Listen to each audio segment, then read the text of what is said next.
This video is made for adult collectors.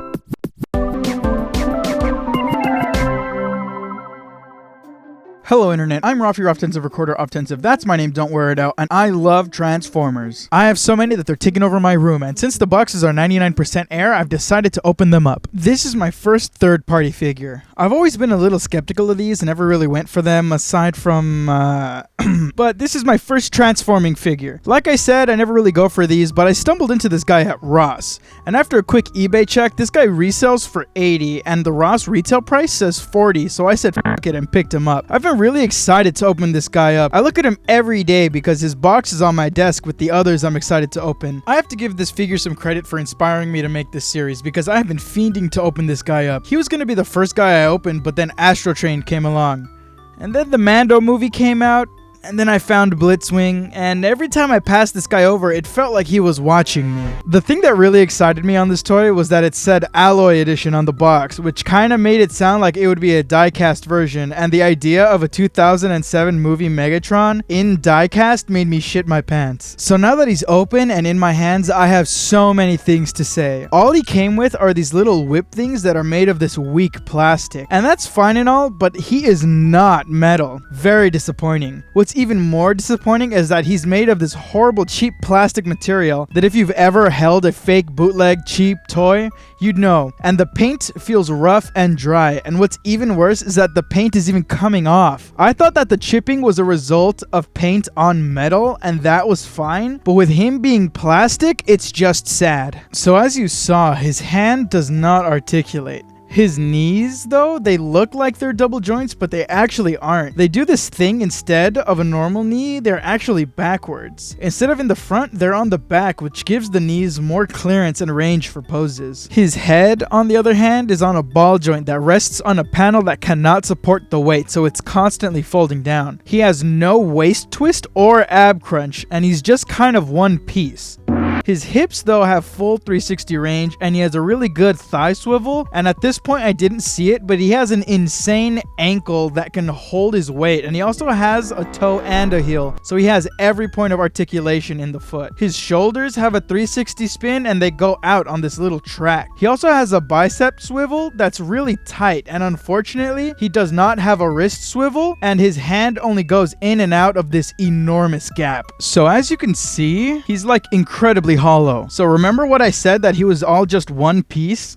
That's because he's basically a clam from the waist up, and after all my complaints, I had to do some digging. Asking around with my collector buddies, it seems that this is a pretty faithful Studio Series 2007 Megatron. So let's do his transformation. And as you can see with these instructions, they are way too small and unclear, but it seems to be the exact same process as the real deal. But I was struggling with the transformation. The real Transformers instructions are usually printed in white over black with red details, and this one is just gray and white. So I couldn't really tell what I was supposed to do. And with it being so hollow, I swear I was doing something wrong. To transform him, it's the same as the Studio Series. First, it starts with opening up his clam and unravioli the nose. Then, we unclip his shoulders and we slide them down. Then, we have to flip his arms in. Now, we gotta flip his shoulders in and then his head. This was where I thought I had made a mistake because he's just kind of all open there. Now for the legs, he has these little wings in there that fold out all the way, and he also has these little extra wing things that plug into the bigger fin. Then we bring all of that up onto the back, and then finally we have a big mess. So it's no secret that most Cybertronian modes are literally nothing, and this guy is no exception. It's Megatron doing yoga.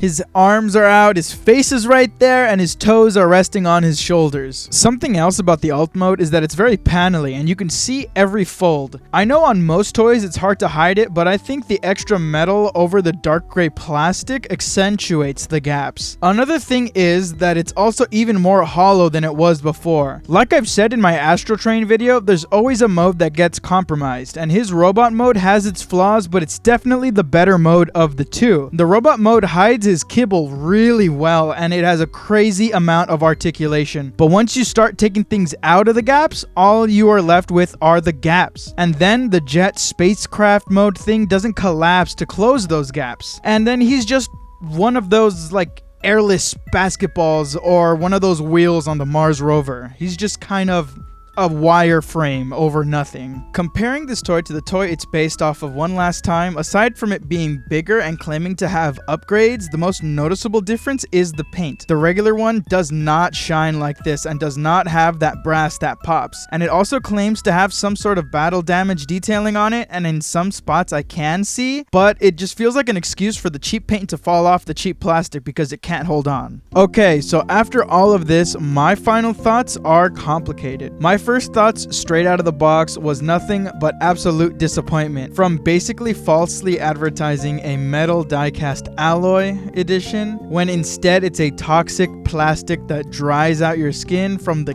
gaps and hollowness from the limited articulation and posability. The joints I praised earlier giving out after a few days. His head even came off. My feelings on this toy are more negative. He may be a bigger toy and have nicer paint, but he does not improve on the real toy where it matters.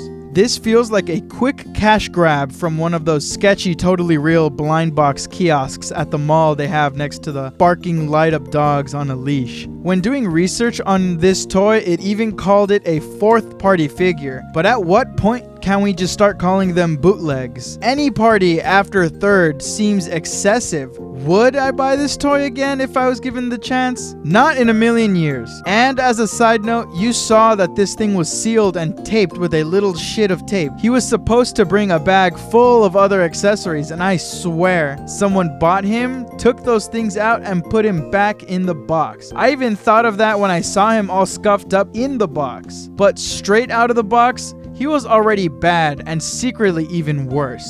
And after that, would I get the Studio Series instead? Don't even joke. If this toy is basically a bigger version of that toy with little extra details and all of the issues, then it's not worth it. The positive notes on this figure that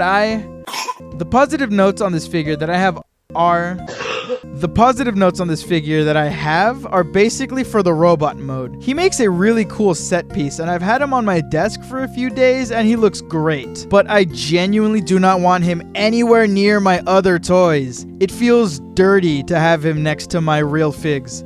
And so I'm gonna put him in the closet where I'm never gonna see him ever again. So even though this is a cautionary tale, it doesn't turn me off of third-party figs. I even have my eye on a few right now. So if you want to see me open these up, let me know and I'll hunt one down in a heartbeat. But to see that, you gotta subscribe.